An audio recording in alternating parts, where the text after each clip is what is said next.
Chers amis épris de liberté et de paix, vous avez aujourd'hui répondu à l'appel du CCOJB, du Forum des organisations juives néerlandophones, du l'UJB et des étudiants, du Congrès juif européen et des étudiants européens. Je vous remercie d'avoir bravé le vent, d'avoir bravé parfois des messages hostiles que vous avez pu entendre, et aux étudiants d'avoir mis en sourdine quelques heures la préparation d'examen. Mais vous avez voulu montrer votre solidarité envers Israël. Malgré le calme apparent, nous devions d'être présents aujourd'hui afin de soutenir les familles du sud et du centre d'Israël, soutenir ces milliers de réservistes, rappelés de leur vie quotidienne vers une guerre qu'ils ne veulent pas, mais qui défendront leur pays jusqu'au bout.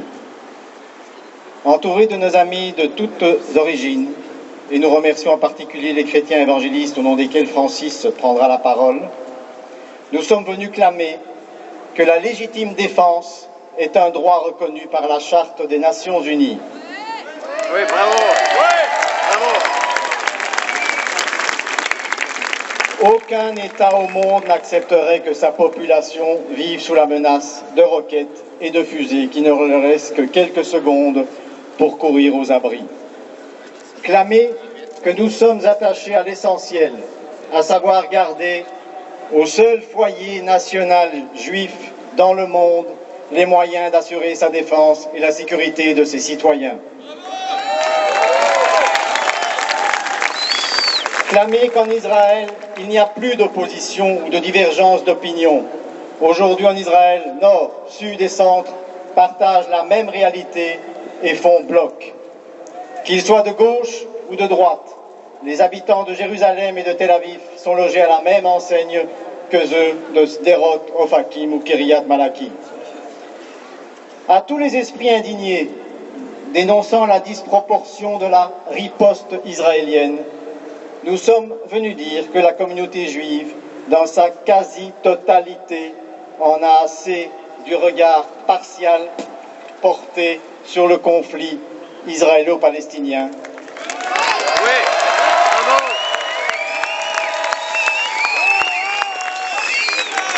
bravo. Où la compassion pour l'agresseur se combine à la perversité pour l'agressé. Comme si les fusées iraniennes fournies au Hamas et à ses alliés correspondent à des armes que les pauvres inventent par désespoir. À ces esprits indignés, nous disons que nous déplorons la perte des hommes, femmes et enfants des deux côtés, que nous ne faisons pas le compte des victimes, car sans le dôme de fer et les mesures de protection civile dans lesquelles Israël a investi pour protéger sa population, il y aurait beaucoup plus de morts israéliens.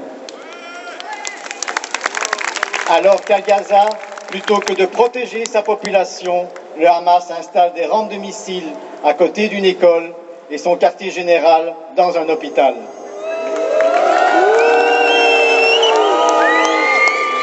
Qui s'indigne de cette effroyable stratégie de mort? Nous adorons la mort autant que les Américains aiment la vie, criaient les djihadistes du 11 septembre. Idéologie reprise par Mohamed Merah et ses émules ici sur le continent européen, idéologie partagée par les islamo-fascistes qui dirigent la bande de Gaza, mais qui s'en indigne? Israël s'est totalement désengagé de la bande de Gaza en 2005. De ce territoire libéré de toute présence juive, qu'en ont fait les Palestiniens?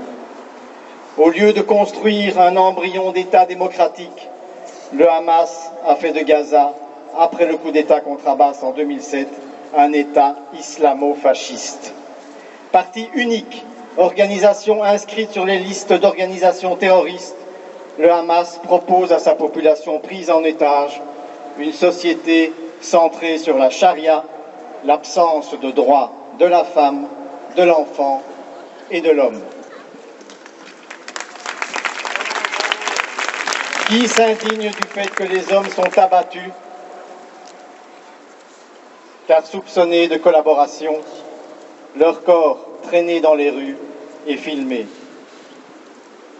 Qui s'indigne du fait que leur objectif avoué est l'anéantissement d'Israël et l'extermination des Juifs, comme écrit dans l'article 7 de leur charte? Qui s'indigne quand un attentat dans un bus à Tel Aviv est accueilli par des déflagrations d'armes et des cris de joie à Gaza? Aucune scène de ce genre n'a jamais eu place du côté israélien durant l'opération Pilier de la Défense ou à quelque autre moment. Aux indignés qui nous reprochent à nous, Juifs de Belgique, notre affinité avec Israël, nous leur disons que nous faisons part du tissu social de ce pays et qu'une partie de notre cœur va vers Israël, le centre du judaïsme. Nous ne nous en cachons pas, nous ne nous en cacherons jamais. Votre présence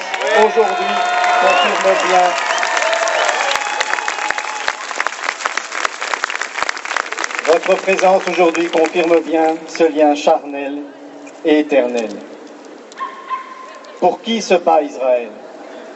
Israël se bat tout d'abord pour se défendre ses valeurs et ses citoyens.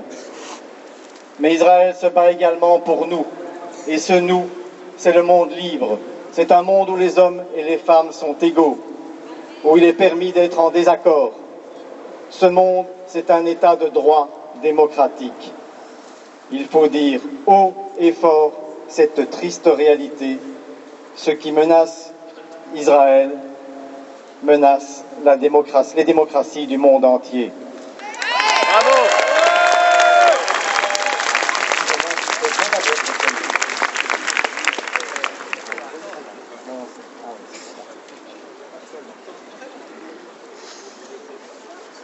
À terme, aucune guerre ne pourra résoudre ce conflit. Et seul un accord négocié entre les parties concernées et sur le principe de 2 peuples, 2 États pourra permettre aux Palestiniens d'avoir un État souverain et aux Israéliens de vivre en sécurité. Personne ici ne remet ce principe en question. Bravo! La spirale de violence qui sévit en Syrie, en Jordanie et dans d'autres parties du Moyen-Orient rend le besoin d'un accord de paix plus pressant que jamais. Cependant, nous ne pouvons pas fermer les yeux sur la nouvelle réalité qui touche le Moyen-Orient et qui a vu depuis le printemps arabe une montée en puissance de l'islamisme dans les pays voisins. Et ce message si facile qui présente Israël comme la cause de tous les maux du monde arabe. Nous devons aussi observer la virulence anti-israélienne ainsi que la montée de ce nouvel antisémitisme aussi brun et tout aussi pernicieux que l'ancien, qui plus que jamais amalgame, délégitimise et déverse son venin dans les rues de Bruxelles, d'Anvers et sur les campus.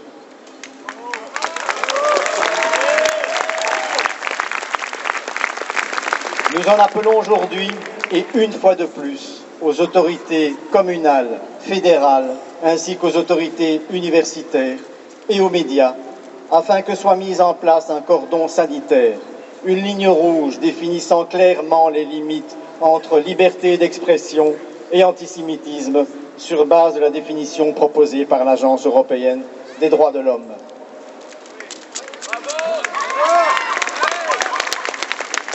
Notre communauté a toujours prôné le dialogue avec les autres communautés cultuelles, chrétiens, musulmans et juifs de Belgique. Levons-nous ensemble et disons non à l'importation du conflit dans nos rues. Le conflit israélo-palestinien n'a pas sa place en Europe. Il n'y a pas ici d'appel à la haine, ni à la guerre. Nous lançons un appel à la vie, à la paix et au respect des droits pour Israël à exister et vivre en paix et en sécurité. En Israël.